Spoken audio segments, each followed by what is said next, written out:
So hello friends, hope you are doing well. आप लोगों की तैयारी अच्छी चल रही होगी। आप लोग अपने नोट्स बार बार रिवाइज कर रहे होंगे एंड उसी के साथ साथ अपनी फिजिकल और मेंटल हेल्थ पर भी रेगुलर ध्यान दे रहे होंगे, क्योंकि यूपीएससी का एग्ज़ाम हमारी मेंटल टफनेस को भी चेक करता है। और एक ही साथ एक ही दिन में दो इतने हेवी पेपर अटैम्प्ट करना, और वो भी अपनी पूरी अवेयरनेस के साथ और अपने पूरे इंटेलिजेंशिया का यूज़ करते हुए, एक मुश्किल काम तो है, बट यही चीज़ है जो आपको एक आईएएस बनाती है। सो हम टॉपिक पर आते हैं। तो हमारी एक करंट अफेयर्स की सीरीज़ चल रही थी, जिसमें हम मोस्ट इंपॉर्टेंट करंट अफेयर्स को कवर करने वाले हैं, और उसी का ये सेकंड वीडियो है। तो आज का जो हमारा टॉपिक है वो है ईरान के बारे में। लास्ट कुछ टाइम से हम देख रहे हैं कि ईरान रेगुलर चर्चा का विषय बना हुआ है। रोज़ न्यूज़पेपर में इसके बारे में अलग अलग न्यूज़ आती रहती हैं। तो अब इसके बारे में 3 कंडीशंस हैं जिस पर हमें एक बार विचार कर लेना चाहिए। तो इसमें पहली कंडीशन तो ये है कि यूपीएससी इसमें कोई क्वेश्चन ही ना पूछे। मान लीजिए कि इस टॉपिक के बारे में पूछा ही ना जाए, लेकिन हम ये सोच तो लेकर नहीं चल सकते, हमको पढ़ना तो पड़ेगा, हो सकता है पूछ भी लें। तो पहली कंडीशन तो ये हो गई कि हो सकता है कि क्वेश्चन ही ना पूछा जाए। दूसरी कंडीशन ये है कि बहुत ही ईजी क्वेश्चन पूछ लिया जाए, और वो ईजी क्वेश्चन इतना ईजी हो जैसे कि मान लीजिए इसके नेबरिंग कंट्रीज़ पूछ लिए, वो सभी को आ जाएगा। लगभग जो भी तैयारी कर रहे हैं वो सब इसको तैयार करके बैठे होंगे, तो वो भी कोई बहुत ख़ास क्वेश्चन नहीं होगा, उसको सभी अटैम्प्ट कर लेंगे, तो इतना कोई फ़र्क नहीं डालेगा हमारे कट ऑफ में एंड हमारे जो रिज़ल्ट होगा उसमें। और तीसरा जो सिनेरियो हो सकता है कि वो यह हो सकता है कि बहुत ही ज़्यादा टफ क्वेश्चन पूछ लिया जाए, वो किसी को नहीं आए। तो हमको इस तरीके से इसकी तैयारी करनी है कि हम इन तीनों सिनेरियो के लिए तैयार रहें अपनी तरफ से, और हम तीनों सिनेरियो में हम बच के निकलें, हम अपनी कट ऑफ को क्वालिफाई कर लें। सो मैंने जो इस वीडियो में जो भी फैक्ट्स और जो भी चीज़ें इसमें शामिल की हैं, वो यही सोचते हुए और यही सोच रखते हुए मैंने इसमें शामिल की हैं कि तीनों कंडीशंस में अगर कोई भी कंडीशन होती हैं तो आप उस सिनेरियो में अब सही आंसर तक आप पहुंच पाएँ, और किसी भी तरीके से, चाहे वो कॉमन सेंस से और चाहे वो डायरेक्ट आ जाए तो एक अलग बात है, तो आप उस सही आंसर तक पहुँच सकें। तो चलिए स्टार्ट करते हैं। सबसे पहले हम ईरान का इंट्रोडक्शन ले लेते हैं और उसके बाद हम आगे बढ़ेंगे। आप सोच रहे होंगे कि इंट्रोडक्शन में ये पॉलिटिकल ओवरव्यू एंड रैंकिंग्स बताई गई है, ज्योग्राफिक साइज़ वगैरह, पॉपुलेशन वगैरह, वो तो डायरेक्टली नहीं पूछी जाएगी, और आपका सोचना सही है। मैं खुद भी इससे इत्तेफाक रखता हूँ कि ये क्वेश्चन डायरेक्टली नहीं आएगा। मैं आपको अश्योर करता हूँ कि ऐसा नहीं पूछा जाएगा कि ज्योग्राफिक साइज़ से ये 17वें नंबर का क्वेश्चन, 17वें नंबर का देश है या नहीं है, तो ये क्वेश्चन तो नहीं आएगा। बट अगर जो भी क्वेश्चन आएगा उसमें आप सही उत्तर तक कैसे पहुंचेंगे, उसमें इसकी बहुत इंपॉर्टेंट भूमिका होती है, इसलिए मैं आपको ये बता रहा हूँ। पॉपुलेशन जैसे 70 नंबर पे है पॉपुलेशन के हिसाब से, और ज्योग्राफिक साइज़ के हिसाब से भी 70 नंबर पे है, तो ये याद हो जाएगा आपको। और ये कहीं पे भी अगर आपको कॉमन सेंस लगाना होगा तो आपके बैक ऑफ द माइंड, आपके दिमाग में ये चीज़ काम करती रहेगी। और अगर पॉलिटिकल ओवरव्यू की हम बात करें तो 1979 में यहाँ पर इस्लामिक रिवोल्यूशन हुई थी, और तभी से यहाँ पर इस्लामिक रिपब्लिक जो है वो स्थापित हो चुका है, और यहाँ पर एक सुप्रीम लीडर होते हैं, वही फाइनल डिसीजन लेते हैं, और यही आज तक भी चली आ रही थी ये व्यवस्था। और हम देखें तो ये लोकेटेड है साउथ एशिया, मिडल ईस्ट और सेंट्रल एशिया के बीच में स्थापित है। तो ज्योग्राफिक ओवरव्यू के हिसाब से अगर हम देखें तो ये वेस्टर्न एशिया में लोकेटेड है। वैसे तो हम इसको डिटेल में आगे जाके मैप पर देखने वाले हैं, इसके सारे नेबरिंग कंट्रीज़ एंड जो भी सीज़ वगैरह हैं उसको हम कवर करेंगे मैप में, लेकिन अभी हम ओवरव्यू अगर लें तो ये वेस्टर्न एशिया में, यानी कि इंडिया से जब हम वेस्ट की तरफ जाएंगे तो ईरान जो हमारा है वो एक्सटेंडेड नेबरहुड का पार्ट है, यानी कि बीच में पाकिस्तान आता है, और पाकिस्तान से अगला कंट्री ही ईरान है, हमसे मतलब बहुत ज़्यादा दूर नहीं है। और ये साउथ एशिया, मिडिल ईस्ट और सेंट्रल एशिया के बिटवीन ये लोकेटेड हैं। और हम अगर इसका जीडीपी देखें तो वो 51 नंबर पर ये आता है वर्ल्ड में, यानी कि इतनी मजबूत स्थिति नहीं है जीडीपी के मामले में भी इनकी। और जो अभी जो वॉर चल रहा है इसराइल, यूएस एंड जो ईरान है उसका जो मेन रीज़न है, ये हमारी क्लियरिटी के लिए बहुत ज़रूरी है कि हमको पता हो। उसका जो एक ही है वो मेन रीज़न वो यही है कि न्यूक्लियर कैपेबिलिटीज़ जो है वो ईरान की, उसको यूएस और जो इसराइल है वो उसको ख़त्म करना चाहते हैं, यानी कि वो नहीं चाहते हैं कि ईरान भी एक न्यूक्लियर पावर बनकर उभरें। तो यूएसए और इजराइल को यही डर है कि अगर ईरान ने भी न्यूक्लियर वेपन्स बना लिए और अगर न्यूक्लियर कैपेबिलिटी हासिल कर ली, तो इससे ये होगा कि जो एक वर्ड आता है आपने सुना होगा बीओपी, यानी कि बैलेंस ऑफ पावर। तो जो ये जो सेंट्रल एशिया और जो मिडिल ईस्ट है और इसका जो बीओपी है यानी कि बैलेंस ऑफ पावर है वो गड़बड़ा जाएगा। तो इसको कंट्रोल करने या इसको काउंटर करने के लिए यूएसए और इजराइल इस लड़ाई में उलझे हुए हैं अभी तक। और इससे जो जो प्रॉक्सी नेटवर्क्स हैं, जो रीजनल अलाइंसेज है जैसे कि हमास हो गया, हिजबुल्लाह वगैरह हो गया, वो भी मजबूत हो जाएंगे। इससे यूएस का जो कंट्रोल है वो यहाँ पर कमज़ोर होता नज़र आ रहा है। इस वजह से यूएस इस लड़ाई में रत हैं, उलझा हुआ। तो चलिए अब हम डायरेक्ट उन फैक्ट्स पर फोकस करते हैं जो डायरेक्टली एग्जाम में पूछे जा सकते हैं। यानी कि अब हम पहले स्टार्ट करते हैं कि ईरान के नेबरहुड के बारे में देख लेते हैं। ईरान का जो नेबरिंग कंट्रीज़ हैं वो क्या क्या हैं। इसके लिए मैं आपको एक वर्ड देना चाहूँगा, उसको आप याद कर लीजिए। T² A³ PI, यानी कि तापी। T² A³ PI। अब इसको हम आगे देखते हैं डिटेल में। T² यानी कि हो गया तुर्कमेनिस्तान और टर्की।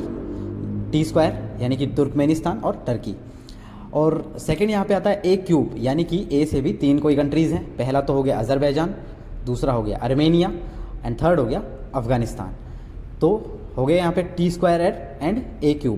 इसके बाद बचता है P से हो गया पाकिस्तान। जैसा कि अभी मैंने बताया था आपको, इंडिया से आगे चलते तो पाकिस्तान एंड पाकिस्तान से आगे जाके ईरान।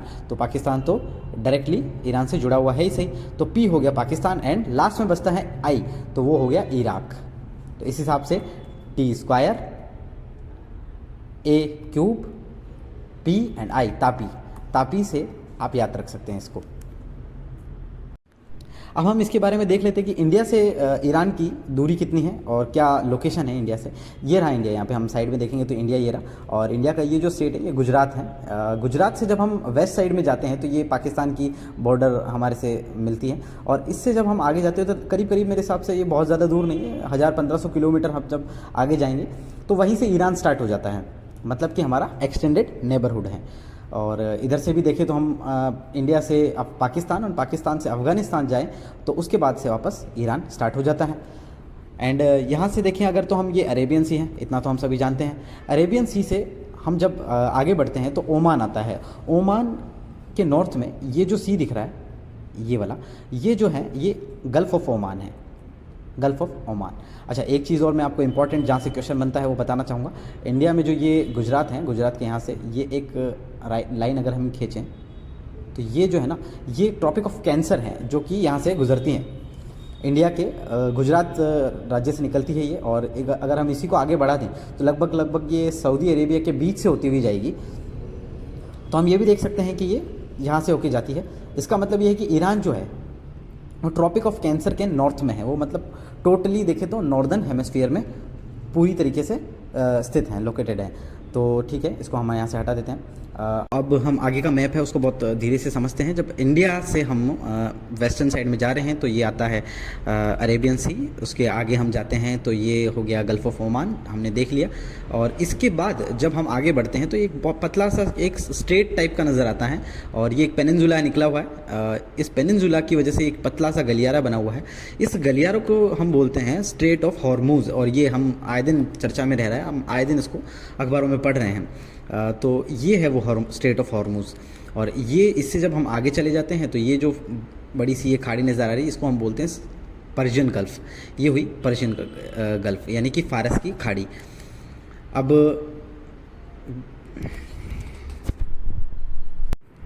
अब इसमें एक चीज़ जो है वो क्लियरली विजिबल हो रही है कि जो ट्रॉपिक ऑफ कैंसर है, अभी हमने एक लाइन बनाई थी यहाँ से, ये लाइन यहाँ से हम ड्रॉ करते हैं तो ट्रॉपिक ऑफ कैंसर है स्ट्रेट ऑफ हॉर्मूज़ के साउथ में है। यानी कि स्ट्रेट ऑफ हॉर्मूज़ जो है वो भी ट्रॉपिक ऑफ कैंसर के नॉर्थ में है।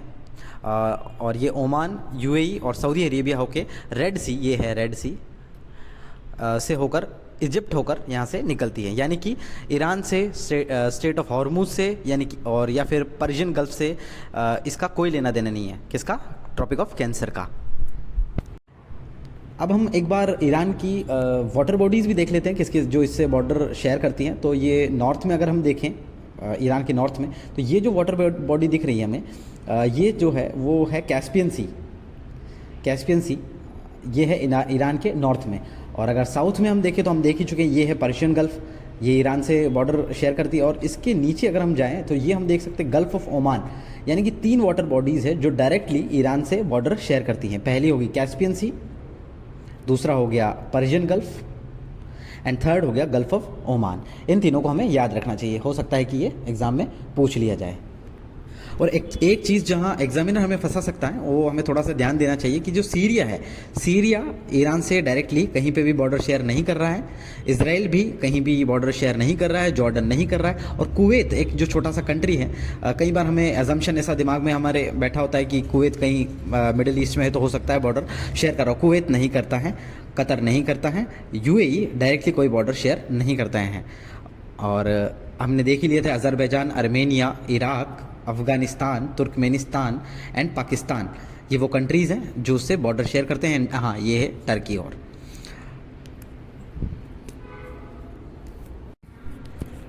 तो अब हम देखेंगे ज्योग्राफी ऑफ ईरान के बारे में। हालांकि हम मैप में तो उसको देख ही चुके हैं, ये तापी एंड ये जो नेबरहुड कंट्रीज़ हैं और सीज़ जो वाटर बॉडीज़ हैं वो भी हम देख चुके हैं। तो अब हम देखेंगे मेन डेजर्ट्स कौन से हैं वहाँ के, मतलब कौन कौन से वहाँ पे मरुस्थल पाए जाते हैं। तो हम जानते हैं कि ये ईरान का जो मेन ज़्यादातर जो एरिया है वो लार्जली डेजर्ट है।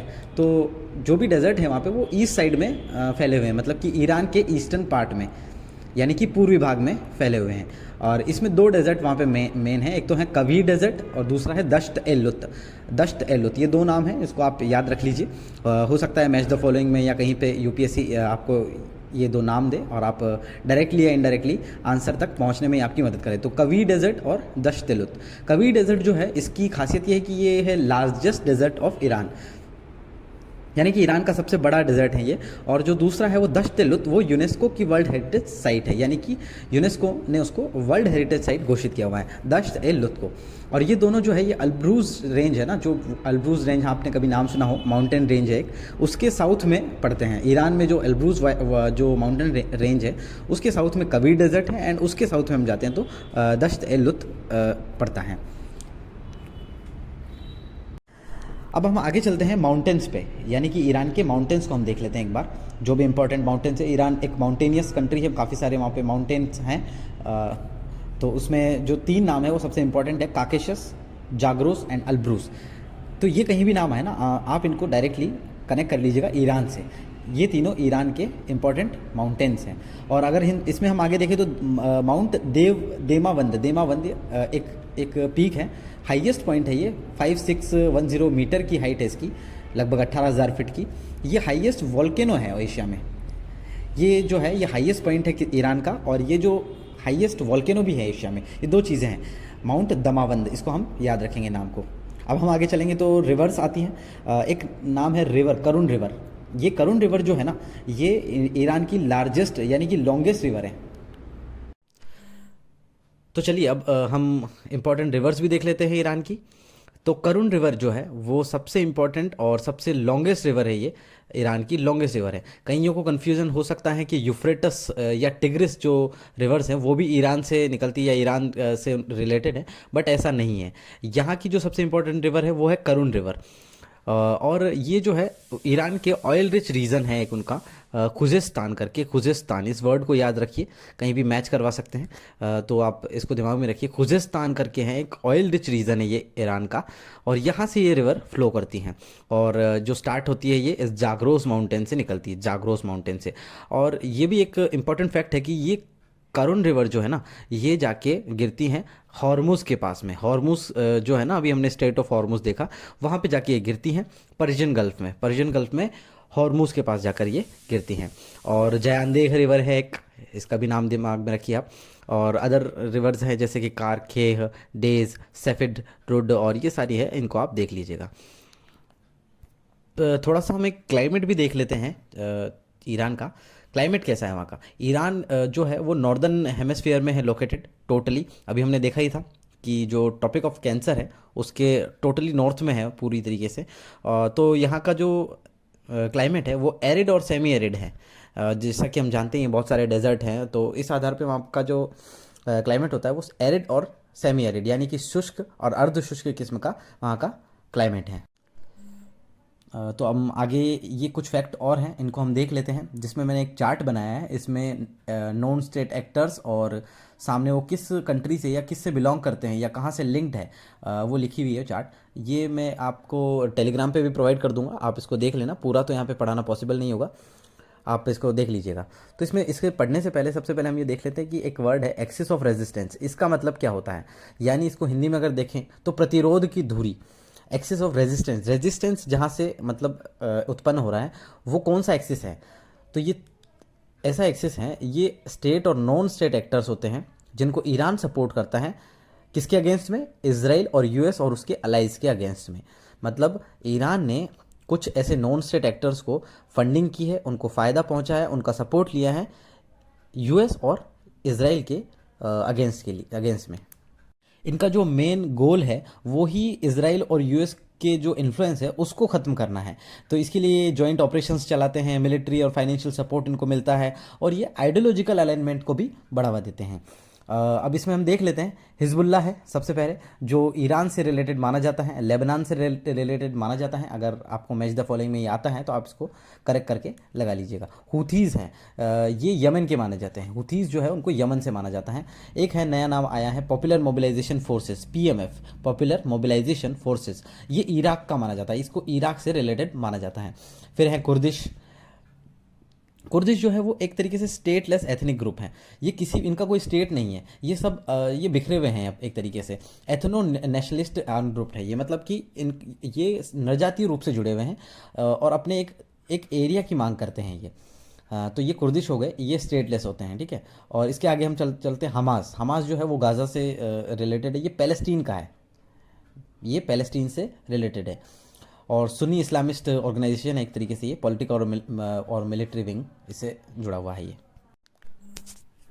अब कुछ स्ट्रेटेजिक पॉइंट्स और की एरियाज़ हम एक बार और देख लेते हैं वेस्ट एशिया के, जो अक्सर चर्चा में रहते हैं। एक तरीके से ये करंट अफेयर के हॉट स्पॉट है ये अक्सर चर्चा में रहते हैं और यहाँ से क्वेश्चंस भी अक्सर पूछे जाते हैं।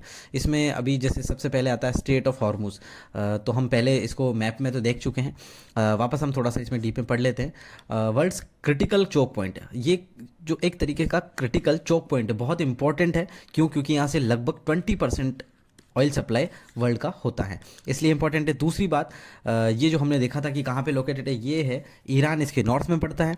साउथ में इसके आ जाता है ओमान और यूएई, यूएई का भी थोड़ा सा हिस्सा है, मेनली तो ओमान का हिस्सा है और थोड़ा सा यूएई भी है। इसलिए ये नॉर्थ में तो हो गया ईरान, साउथ में हो गया ओमान और यूएई। तो ये किसको जोड़ता है? अब अभी हमने देखा ही था, ये पर्शियन गल्फ को जोड़ता है, गल्फ ऑफ ओमान से। और अगर हम थोड़ा सा और लार्जली इसको देखें तो ये पर्शियन गल्फ को जोड़ता है अरेबियन सी से, अभी हमने पीछे मैप में जैसा कि देखा था। तो और इससे आगे हम आगे चलें तो हम अब आगे चलते हैं। अगला जो है वो है द लेवेंट।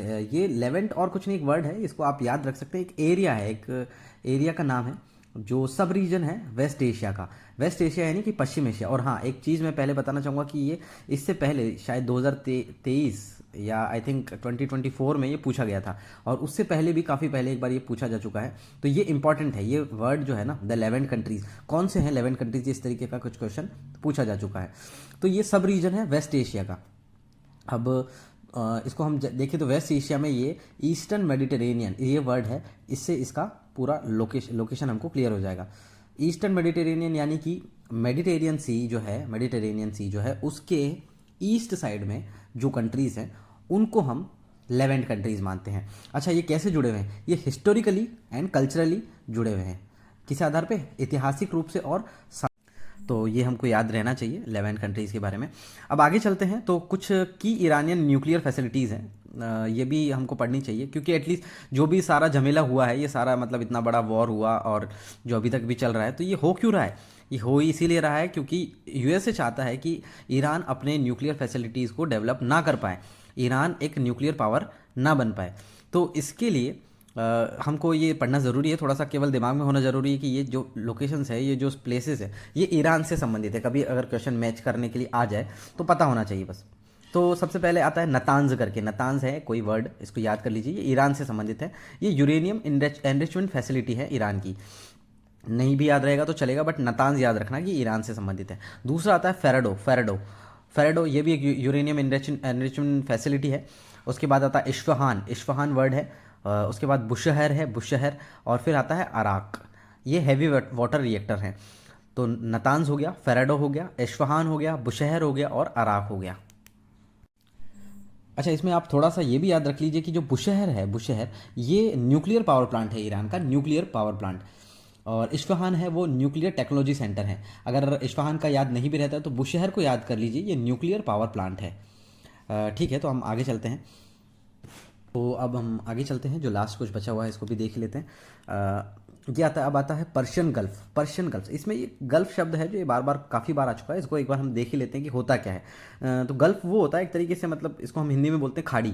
तो ये समुद्र का वो हिस्सा होता है, सी का वो हिस्सा होता है जो तीनों तरफ से, मतलब तीन साइड से वो ज़मीन से घिरा हुआ होता है, मतलब कि लैंड से घिरा हुआ होता है। और उसका जो एंट्रेंस होता है ना, वो बहुत पतला सा होता है। जैसे यहाँ पे हम इस केस में देख रहे हैं, ये एंट्रेंस हो गया है ना, पर्शियन गल्फ का ये एंट्रेंस हो गया, बहुत छोटा सा है, और बाकी तीनों साइड से ये लैंड से घिरा हुआ है। तो इस तरीके से जो सारी जो खाड़ी होती है, जो गल्फ होती है, वो इस तरीके से लैंड से घिरी हुई होती हैं। अब यहाँ पे हम पर्शियन गल्फ को देख लेते हैं। ये लार्जेस्ट बॉर्डर जो है इसका, वो ईरान से मिलता है। पर्शियन गल्फ का लार्जेस्ट बॉर्डर ईरान से मिलता है। देख लीजिए यहाँ मैप में कोई भी ऐसा कंट्री नहीं है जिसका ईरान के जितना लंबा बॉर्डर इससे मैच करता हो। उसके बाद सेकंड लार्जेस्ट है, सऊदी अरेबिया से मिलता है।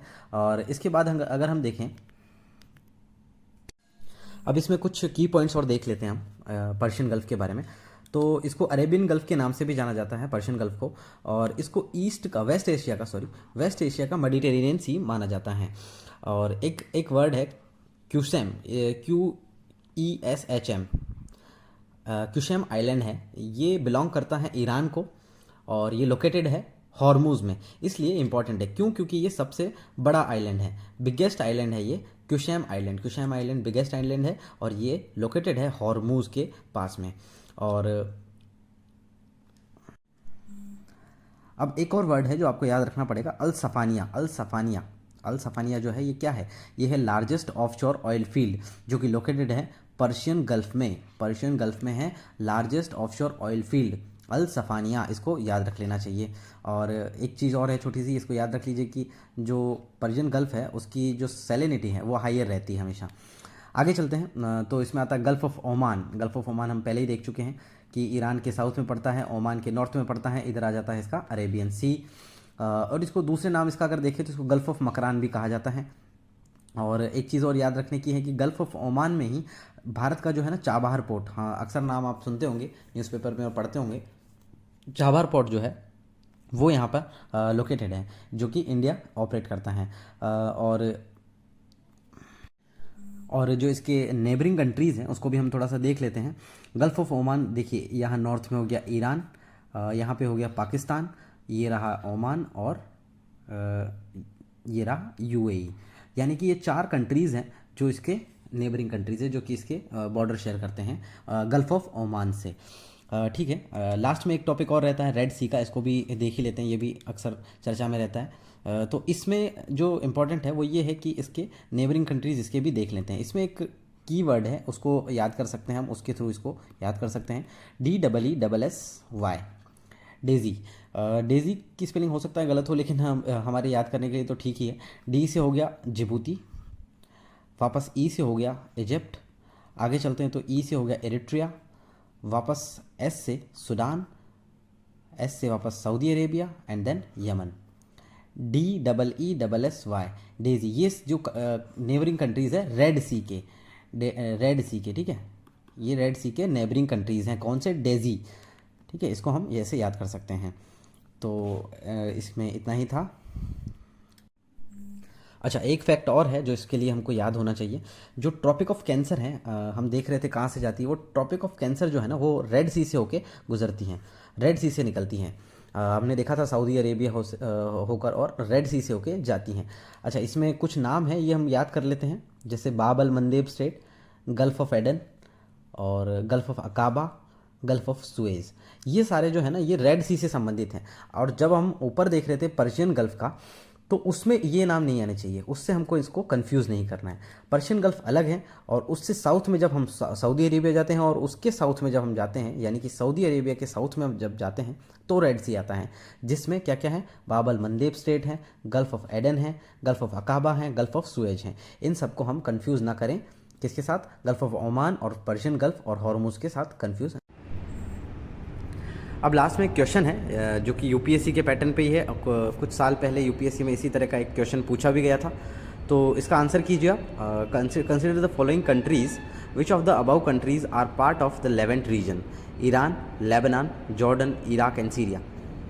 ऑप्शंस देख लीजिए आप और सही आंसर लगाइए। तो इसका सही आंसर है ए 2, 3 एंड 5 ओनली। एक्सप्लेनेशन अगर इसका हम देखें तो कोर लेवेंट रीजन जो होता है उसमें सीरिया, लेबनान एंड जॉर्डन शामिल है, जिसमें इजराइल और पैलेस्टीन को भी कभी कभी शामिल कर लिया जाता है। जबकि ईरान जो है वो बिलोंग करता है पर्शियन रीजन से, उसको इसमें शामिल नहीं करना है। एंड इराक भी जो है वो मेसोपोटामिया से रिलेटेड है, तो यहाँ पे वो शामिल नहीं होगा। तो एग्ज़ाम में ट्रिक याद रखिएगा कि जो लेवेंट है वो मिडिल ईस्ट, पूरा मिडिल ईस्ट जो है वो लेवेंट में नहीं आता है। ओके, तो thank you for watching the video, और इसी तरह के वीडियोस के लिए और जुड़े रहिए, लाइक कीजिए एंड सब्सक्राइब कीजिए।